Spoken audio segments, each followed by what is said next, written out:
We do have one resource that we've been working on called the Landscape Measures Resource Center, which you can look at www.landscapemeasures.org. I was realizing in preparing for this talk that we don't have nearly as much on livestock as we ought to have in there, and we're working on building that. But we're also starting to look at climate measures that can be used, and some of that might be useful to you.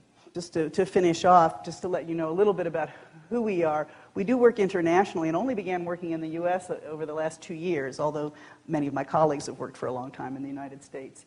But we really work in 3 areas. We work in capacity building and technical assistance for multi-stakeholder landscape initiatives in different parts of the world.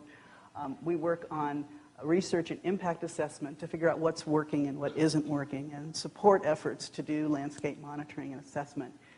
And then we work on enabling policy and market environments to try to shift the incentives locally, nationally, and internationally so that farmers and ranchers have an incentive to participate in these collaborative conservation initiatives. We're not a very large organization. There's only 15 of us. But we are a nonprofit, and we get funding from multilateral organizations like the FAO, the International Finance Corporation, the World Bank. We get money from governments like the United States and the Netherlands.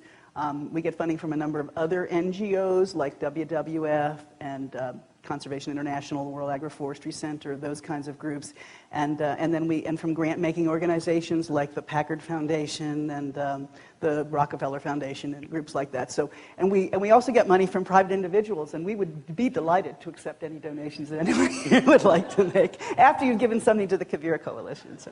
The climate issue, I know we're still debating it in the United States. A lot of parts of the world are not really debating it. They're really, really very, very concerned and are organizing and rechanneling funding around climate change. And I think it's really important for farmers and ranchers to really be very visible and offer solutions. Say, we are a solution. Let's find some creative ways and let's get the funding to us. Let's not look at these really huge, engineering things that are going to cost hundreds of billions of dollars to store. We have solutions here that have good co-benefits to them. So yeah, there's no way to stay out of the politics of this. It is, and will probably for a while remain controversial. There's really big concerns about, I would say particularly by groups who really think the priority is to shift our energy trajectory of the world and move to a low carbon emissions energy economy, of being concerned about terrestrial carbon for a couple of reasons. One, as a distraction. They're concerned it would be a distraction. There's a lot of concern about monitoring, which I think is quite misplaced, actually, because they've been using as a model from the energy side, which is a very different kind of a situation.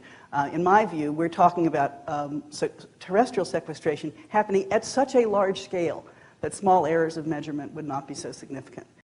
They're also concerned about the potential for reversibility. You could restore degraded lands, but if people came in, 10 years later and messed it up again, that carbon would get back into the atmosphere. So I think there's both some good and some not so good reasons why there's some concern about offsets, particularly within the regulatory regime.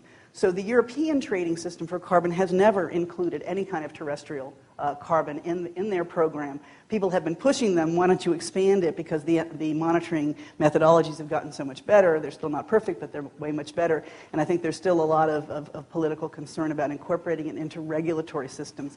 And you saw that same thing happening within the United States when we were discussing the sort of the potential design of a cap and trade.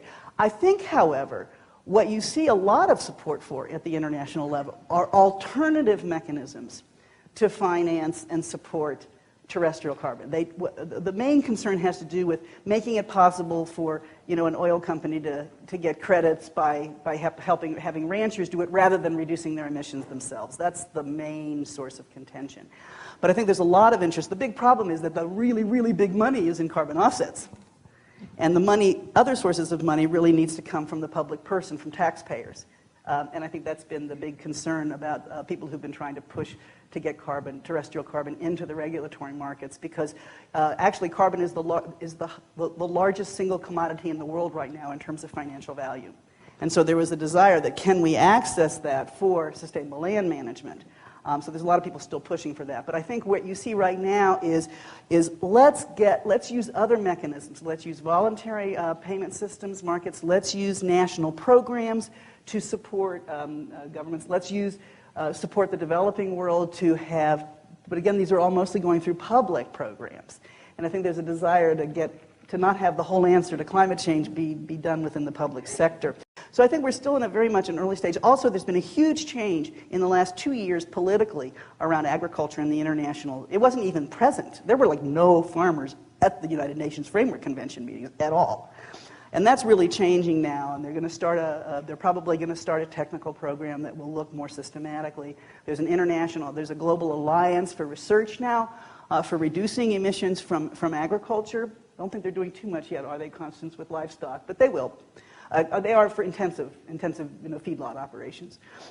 So I think it's definitely not going to go away, but I think we're going to have to. I think we're in a period this decade of experimenting with institutional models for financing this kind of work, and it's probably not going to come immediately from the regulatory offset system, which may not be bad.